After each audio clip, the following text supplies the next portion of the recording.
Hi, it's Paul Sophis, Good News Planet. I'm speaking to David Katzmire. Hello, David. How are you? Hiya, Paul. How are you?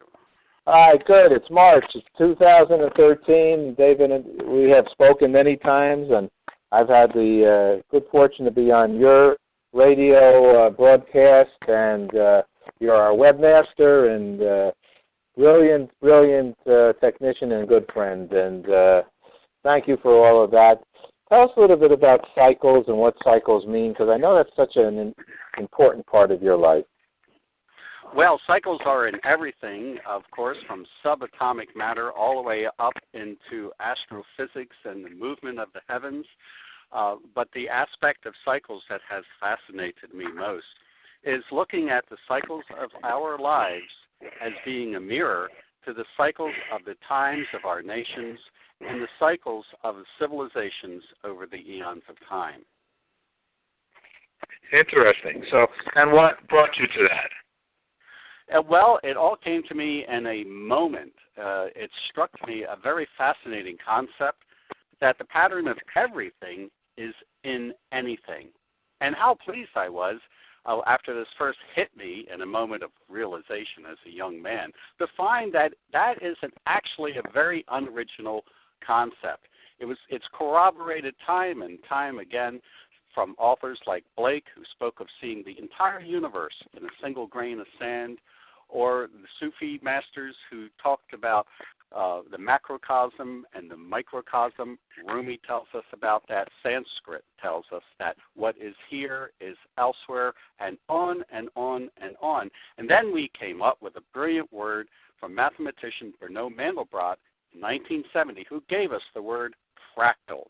And that's what I have found, that we, as living beings, individuals, are each a fractal of the civilization we make up. What we find moving in our lives are also playing out in the nations of the world over greater periods of time. We're a piece of the pie? We are a piece of the pie, and we're like little pies as a piece of the pie. So if you understand, there are philosophers like Oswald Spengler who talk about civilizations going through a life cycle from birth, childhood, adolescence, adulthood, senescence, and death. And when he did that, he was making a comparison between a person and a civilization. And Italian philosopher Giovanni Battista spoke of a character of a people, making the same analogy in his way. And so if you understand the rhythms of your life, if you understand that we have biorhythms in each of us, then you can understand that the times that move around us, of what kind of cars we're driving, and how are we dressing, and what kind of music we listen to, what's happening with the economy, these things that happen over decades of time is just a large mirror of things that happen inside of us over weeks of time. We are the fractals of society. You know, we were meant to meet, and the good news is that we have this wonderful friendship. I'll say, because in graduate school of communications, I wrote a paper, and I still have it, and it's called The Being Cycle. And I made, in between each one of the words that I put in this paper to hand in for my graduate study, I put a little arrow. I put like a hyphen with an arrow on the front and an arrow on the back. So, because I feel that once, like what you say, we're part of the pie, but the pie could go this way, that way, upside, downside, left, right, vertical, horizontal. I mean, we're just kind of flying around here, except we have some gravity, so we're hanging out on planet Earth. What do you think about that? Is that cyclic as well? Well, there's a cycle in all beings, and the same rhythm is in play, whether you're looking backward in time or whether you're looking forward in time. You're going to find that there are rhythms that have periodicity, meaning that the time for it to go through a full revolution is the same amount of time for every revolution. And so if you go back X number of years if you're looking at one particular cycle, you'll find that it was in one place. one phase of its revolution. And if you go that equal amount into the future, well, there's that same cycle in the same phase again. So there's a forward and backward element of time that we don't appreciate to the fullest, being in the third dimensional time-space continuum. But there are those that speak about fourth dimensional consciousness. Even Fritjof Capra of the Tao of Now has touched on this, saying that there's such a consciousness that allows you to have access to the past, the present, and the future all at the same time, because they're all happening simultaneously. May sound far out, but now that we're getting into quantum physics, they are actually looking at things like this now. Noteworthy physicists are telling us that there are actually subatomic particles that they've observed going back in time. They don't know how, but they've been able to have repeatable results that suggest beyond their doubt that it does happen. So I don't know what you were describing in the beam cycle, but just your diagram, you brought those images to mind. Let's just, we're going to talk some more, but so your website, since I want our audience to be prepared here, your website and your radio program are on when, and what is the URL for your website? Okay, at KalaRhythms.org you can find everything. That's KALA rhythms.org. And when you're there, you'll see the world cycles laid out of so many centuries long. And you'll see cycles for individual nations. Featured is the United States. These cycles last so many decades long. You'll see a section on biorhythms, the rhythms that are born in each of us and begin moving like clockwork from the day that we're born, and they last so many weeks. And there's a fractal relationship in all three of those levels. But you'll also see the Cycles of Change radio program that's on every Thursday night, 8 p.m. New York time, 5 p.m. Pacific. And that is the Cycles of Change in virtually anything. Our guests range from authors of fiction to economists to people who work in show business and have to know the trends for the style changes or what have you. It's the cycles are moving everything. And what do you discuss with? So give us an example with those people. Well, we had a very recent guest on there. Was Neil Killian, who just released a book called Life Cycles, and he's observed that there's a 12-year pattern moving in each of us from the day that we're born.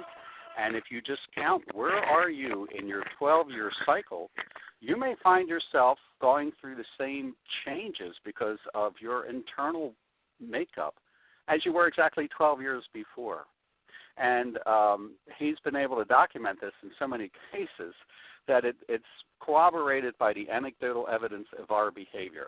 So that was an interesting show that we had just 2 weeks ago. Coming up tomorrow night, this Thursday, is Don Conroe, who is a gong master, something of a guru if you ask me, and we're going to be talking about the rhythms in music because, there is music and everything moving around us, and I believe that the movement of the planets and the movement of the solar systems and galaxies is very much like music. So we're going to just understand harmony, rhythm, and music, and how he uses it in therapy because of how it resonates to the body, and on and on. You have an upcoming event here in New York, is that right? Yes, I do have an upcoming event on March 21st. I'm going to be speaking at the Collegiate Marble Church, and for information on how to come for that event, there will be some other speakers there as well from 6:30 to 8:30 or 9 o'clock. And if you, anyone listening to this program can either go, you can go and find out about the show on March 21st, 2013 to attend, or you can look for a subsequent video. I'm going to have it videotaped, and you can look for that archive on the website. Excellent. Okay, well, David, I'm a believer in you and the good things that you do. This is one great man and a very, very, very dear friend. And that comes with time, and when the harder things in life occur, how somebody is there for you. So This is David Katzmire, and he's a very special person. David, any other thing you'd like to mention to the audience right now? Well, yes, some of the work you mentioned I do as webmaster. The most exciting work I'm doing right now is for goodnewsplanet.com because of all of the things that are being featured on that site. That is one of the fullest and richest sites I've ever been involved with.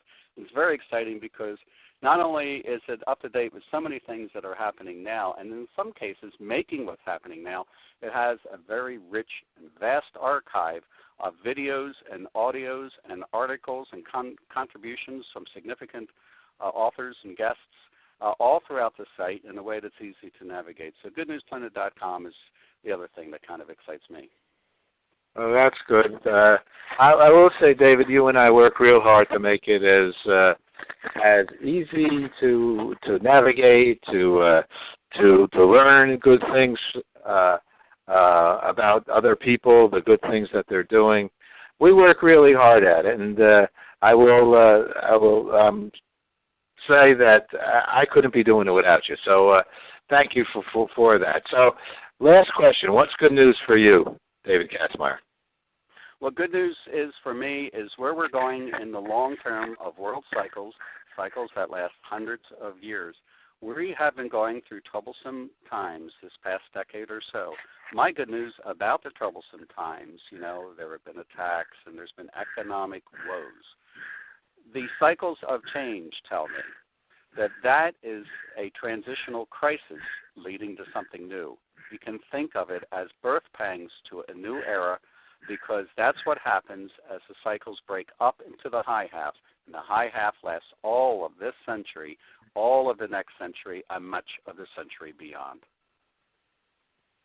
Okay, beautiful. Thanks, David. Look forward to speaking with you again, as always. Thank you, Paul.